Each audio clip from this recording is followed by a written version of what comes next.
वर्ग, ग्रामस्थ मंडळी आणि माझ्या बालमित्रांनो, आज आपण येथे स्वातंत्र्य दिनानिमित्त जमलो आहोत.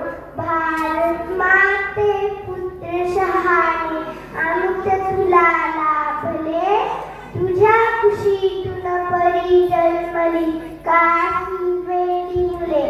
आजच्या या दिवशी 1947 साली आपला भारत देश ब्रिटिशांच्या गुलामगिरीतून मुक्त झाला.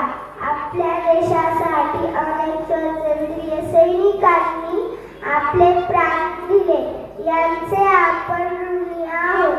आपण सर्व भारतीय आहोत, हीच आपली सर्वात मोठी ओळख आहे.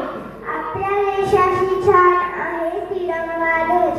केशरी रंग शौर्याचा, पांढरा रंग सत्याचा आणि हिरवा रंग समृद्धीचा आहे. मध्ये आहे अशोक चक्र, प्रगतीचे प्रतीक. आपण देशाचे चांगले नागरिक बनूया, स्वच्छता राखूया, झाडे लावूया आणि पाणी वाचूया. अभ्यास करून देशाचा विकास करूया. जाता जाता एवढेच